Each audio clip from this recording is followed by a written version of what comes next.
తెలంగాణ రాష్ట్రం ఎంత ఆర్థిక లోతుల్లో ఉందో చెప్పేందుకే వైట్ పేపర్ విడుదల చేశామని డిప్యూటీ సీఎం భట్టి విక్రమార్క అన్నారు. తెలంగాణ ప్రజల భవిష్యత్తు కోసం మంచి ఆలోచనతో ముందుకు రావాలని ఈ సందర్భంగా సభ్యులను కోరారు.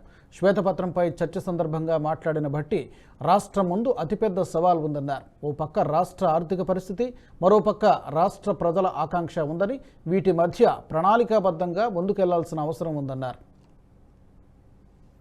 ఆ హామీలన్నిటికీ ఎంత అవుతుందో లెక్కేసి ఆ లెక్క సరిపోయేటట్టు ఆదాయం వస్తున్నట్టుగా లెక్కలు పెట్టి ప్రజల్ని మభ్యపెడతా ఉన్నారు. ఉన్నది లేనట్టు లేనిది ఉన్నట్టుగా భ్రమలు కల్పిస్తూ ఉన్నారు. ఇది కరెక్ట్ కాదని చెప్పాము అధ్యక్ష. ఉదాహరణతో సహా అనేక సందర్భాల్లో ఉదాహరించాం. నేను మరొక్కసారి మీ ద్వారా సభ దృష్టికి, రాష్ట్ర ప్రజల దృష్టికి కూడా తీసుకొని రాదలుచుకున్నాను అధ్యక్ష. ఉదాహరణకి అధ్యక్ష, బడ్జెట్ ప్రిపరేషన్లో ప్రిపేర్ అయిన తర్వాత బడ్జెట్ ప్రజెంట్ చేసేటప్పుడు కానీ ఏ బడ్జెట్ని తీసుకున్నా బడ్జెట్ ఎస్టిమేట్స్కి, బడ్జెట్ యాక్చువల్స్కి, ఖర్చుకి ఏదో 5% 10% గ్యాప్ ఉండే విధంగా ముందుకు పోవటం అనేది ఒక నిర్మాణాత్మకమైనటువంటి ఆలోచనతో కూడినటువంటి ప్రభుత్వాలు చేసే పని. కానీ దురదృష్టం, ఈ రాష్ట్రంలో మనం ప్రత్యేక రాష్ట్రం తెచ్చుకున్న తర్వాత మొట్టమొదటిసారి ఏర్పడినటువంటి టీఆర్ఎస్ పార్టీ ప్రభుత్వం ఆది నుంచి ఇప్పటి వరకు కూడా, మొన్నటి వరకు కూడా ఎప్పుడు కూడా 20% గ్యాప్ లేకుండా బడ్జెట్ని ఎప్పుడు ప్రవేశపెట్టలేదు అధ్యక్ష. ఒక సందర్భంలో అయితే ఆ 20% కూడా దాటింది. రాష్ట్ర ఆర్థిక పరిస్థితులపై ప్రభుత్వం విడుదల చేసిన శ్వేతపత్రం తప్పుల తడకగా ఉందని మాజీ మంత్రి బీఆర్ఎస్ ఎమ్మెల్యే హరీష్ రావు ఆక్షేపించారు. గత ప్రభుత్వాన్ని ఇబ్బంది పెట్టాలనే ధోరణి మాత్రమే కనిపిస్తోందన్నారు. ఈ శ్వేతపత్రంలో ప్రజలు, ప్రగతి కోణం కనిపించడం లేదని విమర్శించారు. శ్వేతపత్రాన్ని తెలంగాణ అధికారులతో కాకుండా ఆంధ్ర అధికారులతో తయారు చేయించారని ఆరోపించారు. రాజస్థాన్, కర్ణాటక రాష్ట్రాల్లో తెలంగాణ కంటే అప్పులు ఎక్కువగా ఉన్నాయని చెప్పారు. అప్పుల్లో తెలంగాణ కింది నుంచి 5వ స్థానంలో ఉందన్నారు. ఆస్తుల గురించి చెప్పకుండా పక్షపాత నివేదిక తయారు చేశారని విమర్శించారు. మన ముఖ్యమంత్రి గారి పాత గురువు గారి శిష్యులు, ఒక రిటైర్డ్ ఐఏఎస్ అధికారి, ఒక సస్పెండ్ అయినటువంటి ఫైనాన్స్ డిపార్ట్మెంట్ ఆంధ్రప్రదేశ్ అధికారులను పెట్టి ఇదంతా ఒక కుక్కుడప్ స్టోరీ తయారు చేసి ఇది ప్రజల ముందు పెట్టేటువంటి ప్రయత్నం చేస్తూ ఉన్నారు. సరే, ఆ వివరాలు వాస్తవాలు వచ్చినప్పుడు నేను అన్ని విషయాలు కూడా బయట పెడతాం అధ్యక్ష. నో, ఐ వుడ్ లైక్, మాకు తెలుస్తాయి కదా, అందుకే మాకు తెలిసిన సమాచారం మేరకు అన్నాను. సరే అధ్యక్ష, పేర్లు చెప్పమంటే చెప్తా, ఆధారాలు చూపించమంటే చూపిస్తా. అందులో నేను ఎందుకంటే అలా బోదలుచుకోలేదు.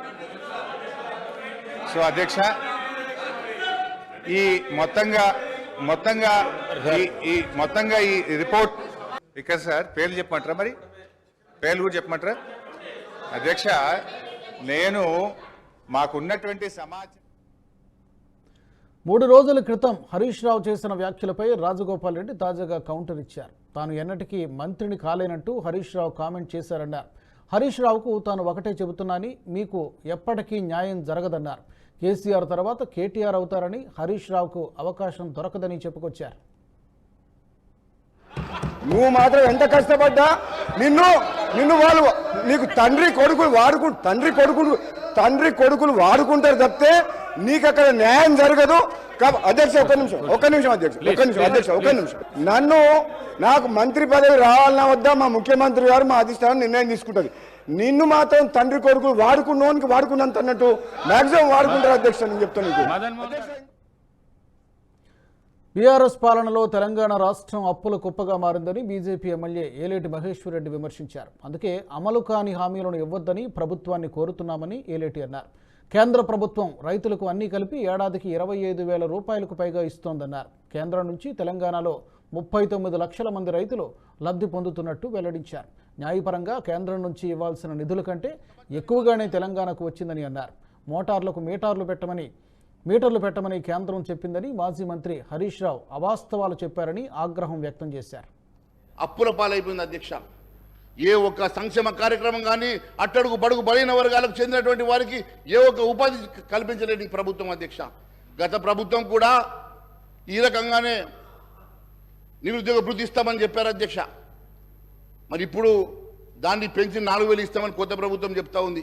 మీరు పూర్తిగా ఇవ్వలేదు కాబట్టి మేము కూడా ఎగ్గొడితే బాగుంటుందని అనుకుంటే మాత్రం మేము భారతీయ జనతా పార్టీ ఊరుకునే సమస్య లేదు. మీ భారతీయ జనతా పార్టీ తరఫున గౌరవ ముఖ్యమంత్రి గారికి, మీ ద్వారా గౌరవ ముఖ్యమంత్రి గారికి కూడా నేను విన్నవిస్తా ఉన్నాను అధ్యక్ష. ఖచ్చితంగా మీరు కేవలం 6 గ్యారంటీ స్కీమ్లే కాదు 412 హామీలను కూడా నెరవేర్చాల్సిందే అధ్యక్ష. మరి మీకున్న నిధులు కేవలం యావత్ రెవెన్యూలో మీకున్న మిగులు కేవలం 31% అధ్యక్ష. 35% శాలరీస్కి పోగా 34% రీపేమెంట్స్ అండ్ ఇంట్రెస్ట్కి పోయిన తర్వాత మిగిలే 31%లో ఏ రకంగా మీరు ఈ వీడియో మీకు నచ్చినట్టయితే లైక్ చేయండి, 10 మందికి షేర్ చేయండి. అలాగే కామెంట్ల రూపంలో మీ అభిప్రాయాలను మాతో పంచుకోండి. Nationalist hub group of channels ను సబ్స్క్రైబ్ చేసుకుని తెలుగునాట జాతీయవాద జర్నలిజాన్ని ప్రోత్సహించండి. ఈ వీడియో కింద ఉన్న బెల్ ఐకాన్ పై క్లిక్ చేయడం మర్చిపోవద్దు.